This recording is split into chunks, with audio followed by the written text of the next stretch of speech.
La confianza, a la vez que tarda en ganarse, se pierde con gran facilidad. El ser humano es un animal social que depende del resto para ser feliz. Depende de una convivencia y un respeto que se tienen que ganar. Absolutamente todos los seres humanos son iguales y valen lo mismo. Desde el rey que cree en un respeto heredado que no es real y que conlleva una tiranía de la que parece que todo el mundo está acostumbrado, al pobre que no se diferencia del rey más que por la suerte que ha tenido en la vida.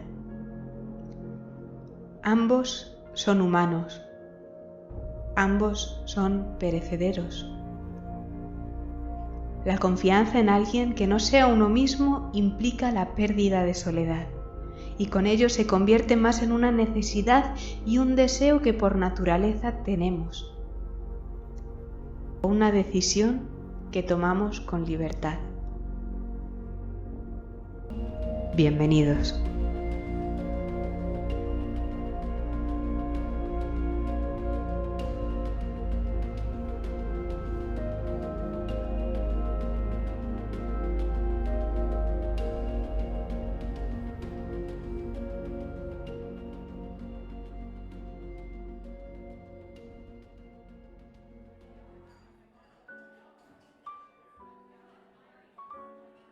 ¿Y bien? ¿Cómo era? ¿Te dijo algo? Volvió a repetir viendo que David se había quedado quieto sin decir nada. Le acabo de decir que me ha atacado un hombre con su mismo tatuaje, y me responde preguntándome si me dijo algo. Poco a poco el mal humor fue expandiéndose por todo su cuerpo. ¿Está bien? ¿Te hizo algo? Hubiera sido más acertado, ¿no cree? ¿Quién eres? ¿Qué hacías con Iván y por qué me ataca un chalado preguntándome dónde está una escalera que su propia definición dice que no existe? ¿Qué tipo de juego es este? Por mucho que levantara la voz en aquel lugar, no sobrepasaba del resto del ruido a su alrededor, por lo que nadie salvo ellos dos se daban cuenta de la situación. Mencionó a una tal Andrea. ¿No sabrás tú algo del tema? Trató de tranquilizarse. Es el nombre por el que me conocen ellos. Se limitó a contestar con su marcado acento extranjero y sin levantar lo más mínimo del tono de voz. Ellos, en plural. ¿Quiénes? ¿No te llamas Alex entonces? Su mal humor seguía creciendo cada vez más. No le gustaba que jugaran con él. Estaba cansado y lo que menos quería era meterse en un asunto en el que no pintaba nada. Un asunto en el que la gente amenazaba apuntándote con navajas estando dispuesta a usarlas. Créeme, es complicado de explicar. Si quieres saber el nombre que me pusieron cuando nací, siento decirte que ni yo misma lo recuerdo. Si buscas el nombre por el que me llaman, son demasiados para una conversación. Si buscas un nombre por el que llamarme, ya te lo he dado. Soy Alex. Por Andrea me buscan, así que no te aconsejo usarlo. La tranquilidad con la que decía aquellas palabras era heladora. Soy consciente de que te gustaría tener otro tipo de respuesta, pero no puedo dártela.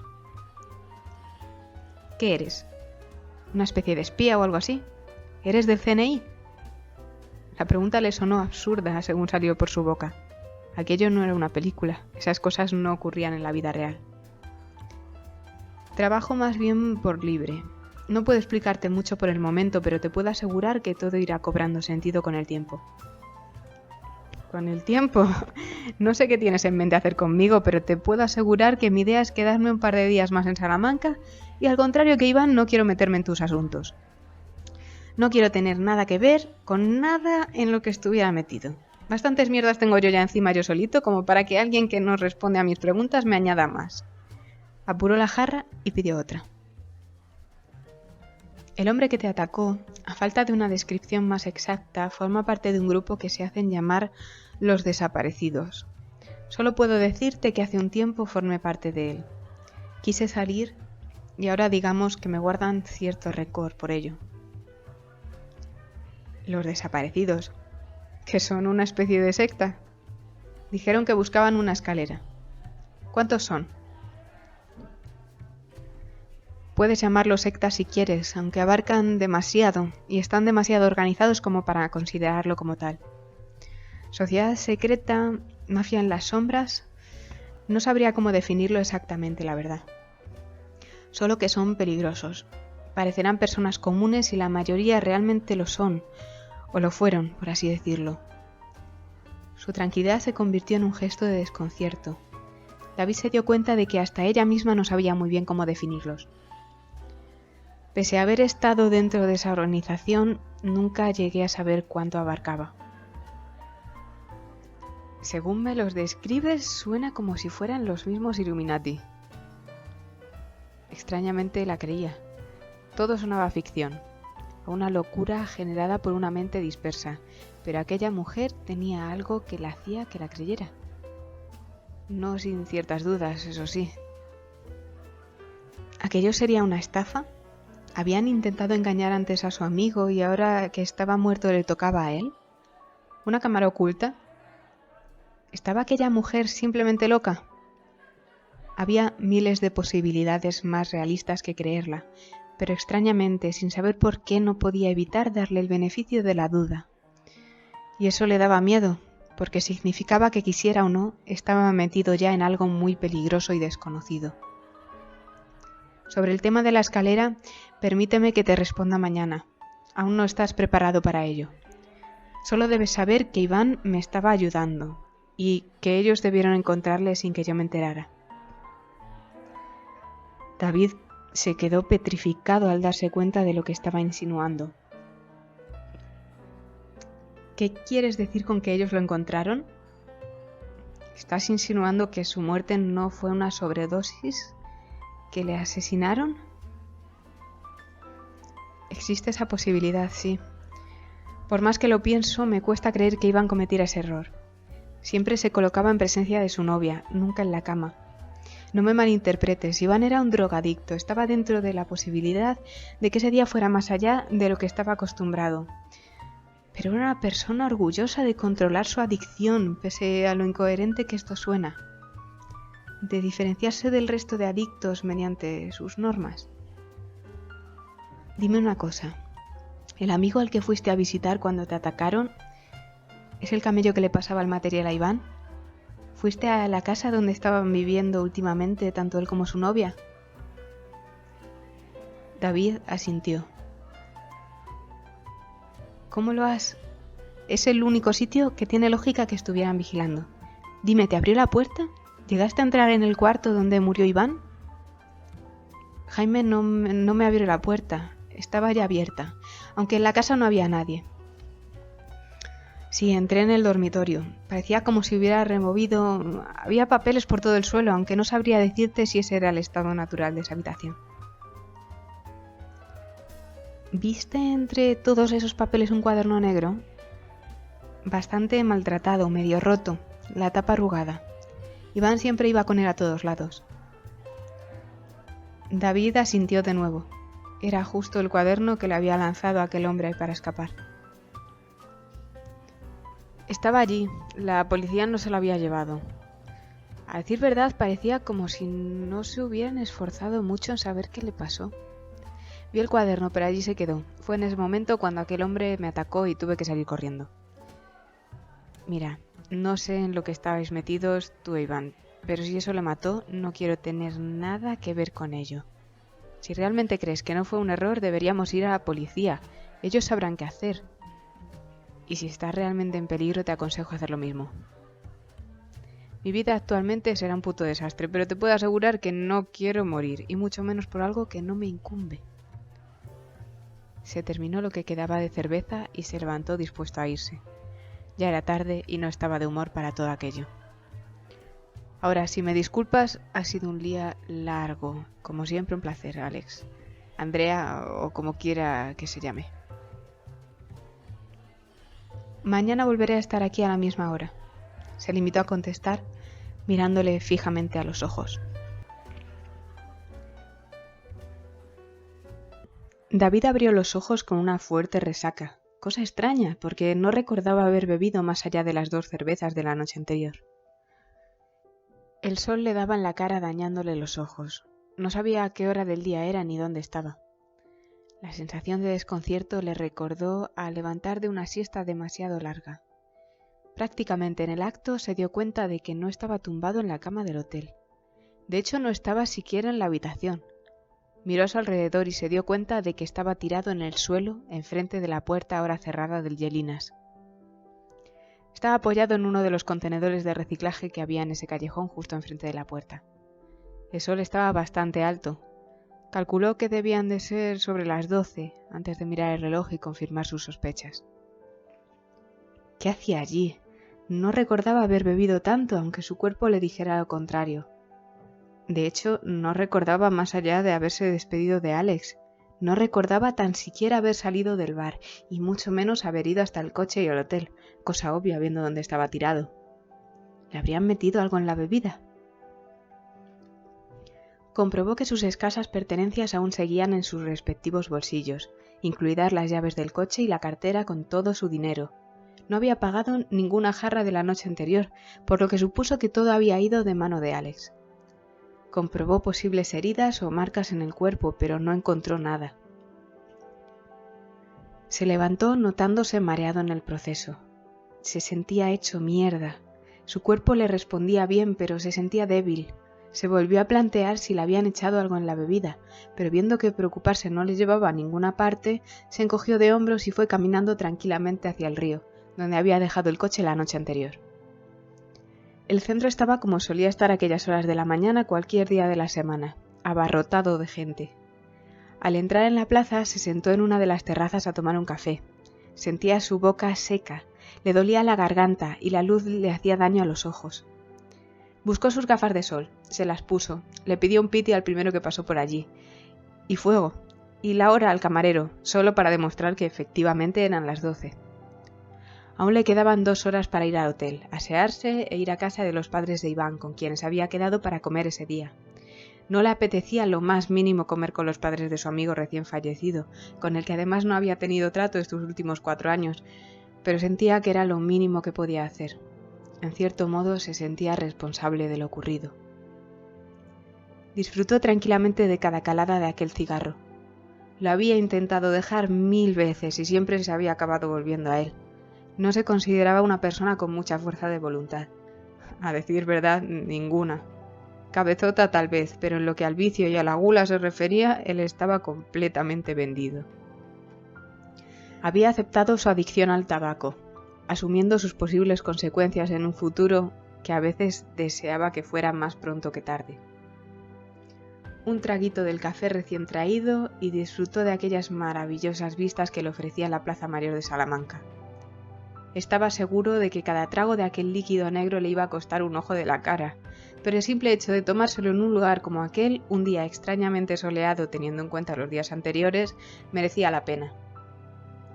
Los estudiantes y gente joven, tirados por el suelo de la plaza comiendo y hablando, convertían un espacio inicialmente vacío y duro en un lugar lleno de vida. Los paseantes, caminando por los soportales, viendo escaparates o simplemente pasando por allí, las personas esperando debajo del reloj del ayuntamiento, punto de encuentro principal de la ciudad, los sentados en el suelo, los sentados en las terrazas, todos ellos daban su granito de arena a un lugar que, pese a ser bonito de por sí, con sus balcones, medallones y el color de piedra de Villamayor, lo convertían en lo que realmente era: 1000 mundos, miles de vidas reunidas en un único espacio. Terminó de tomarse el café tranquilamente, pagó al camarero, tal y como había supuesto, un ojo de la cara, y se encaminó finalmente hacia el coche, algo más recuperado de lo que había estado recién levantado. Estaba preocupado por haberse despertado entre contenedores y por no recordar nada de cómo había llegado hasta allí. Pese a ello, prefirió no comerse mucho el coco con respecto al tema. No era la primera vez que se levantaba en un sitio no deseado sin recordar nada de la noche anterior. Esta era la primera vez que no recordaba haber bebido nada, y que sospechaba que le habían drogado de alguna forma. Pero viendo que no había pasado nada, prefirió no darle más vueltas. Un día más en aquella ciudad y luego regresaría al sur para decidir cómo seguir con su vida. Esta vez no esperaría 4 años o la muerte de alguien para volver, pero primero tendría que centrar su vida. Tardó unos 10 minutos en llegar desde la plaza a la zona del río donde había dejado aparcado el coche la noche anterior. Solo que ahí no había ningún coche aparcado. Miró en todas direcciones por si se había equivocado de lugar. Trató de pensar si el día anterior lo había dejado en otro lado, pero la realidad era que él había aparcado allí, y allí no quedaba coche alguno. Cogió su móvil dispuesto a llamar a la policía, no sin antes soltar todos los insultos que se le ocurrieron al aire. Su móvil estaba apagado, sin batería, lo que le llevó a soltar más palabrotas en voz alta. No se creía que le hubieran robado su tartana. Volvió a mirar hacia todos lados con el mismo resultado. En esa calle no había ningún coche que respondiera al aspecto del suyo. Tras un momento de desahogo y desconcierto, decidió coger un autobús a su hotel. Ya allí se asearía, cargaría el móvil y centraría sus cosas de una puta vez. Miró su reloj, las 12:45, y aún tenía hora y cuarto para hacerlo todo. Media hora más, suponiendo que podía llegar tarde a la comida. Preguntó a la primera persona que pasaba por allí por la línea de autobús que debía coger y se dirigió hacia allí. Estaba cansado de caminar. Estaba cansado en general. Solo le apetecía dormir pese a que realmente se acababa de despertar hacía apenas una hora. Sentía como si no hubiera dormido en toda la noche.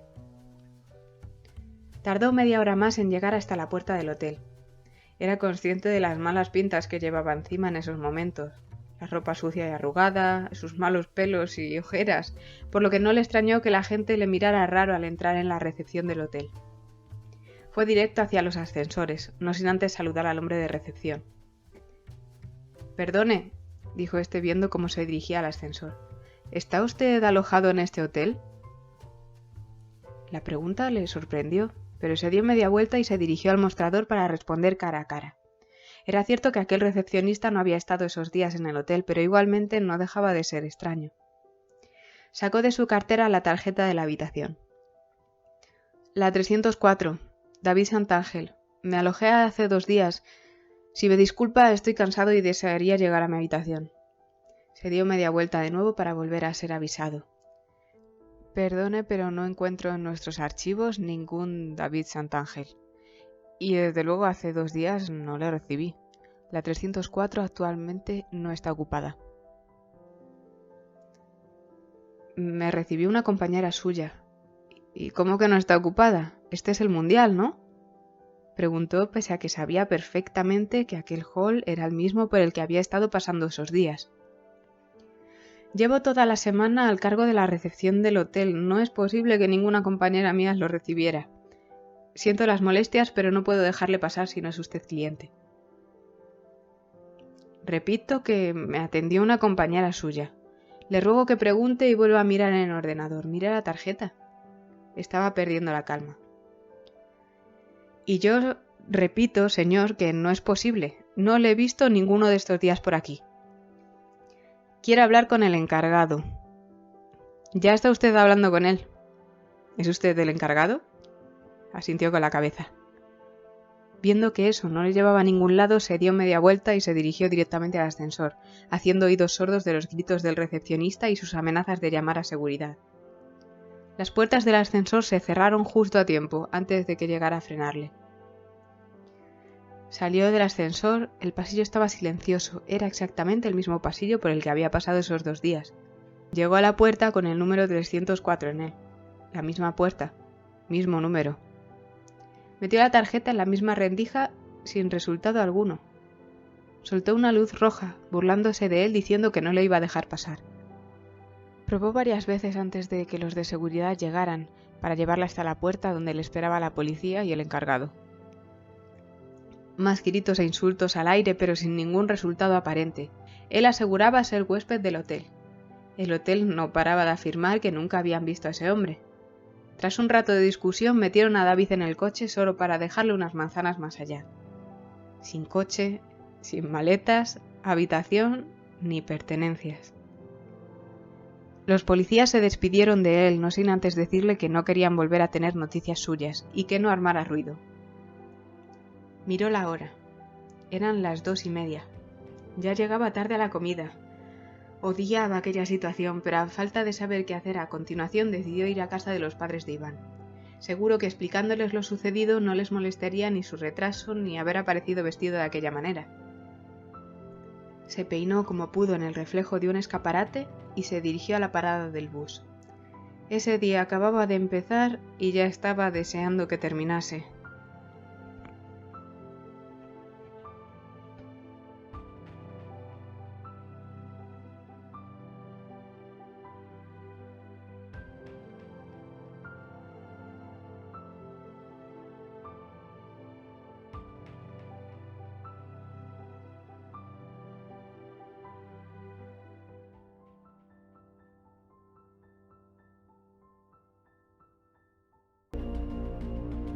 Hola, somos Clara y Fernando, creadores de esta aventura semanal. Nos alegra que hayáis llegado hasta aquí. Si os ha gustado, podéis dejarnos el like o suscribiros. También podéis escucharnos en iVoox y leer los últimos capítulos hasta la fecha en ubisundpodcast.blogspot.com. Gracias y bienvenidos a Ubisund Podcast.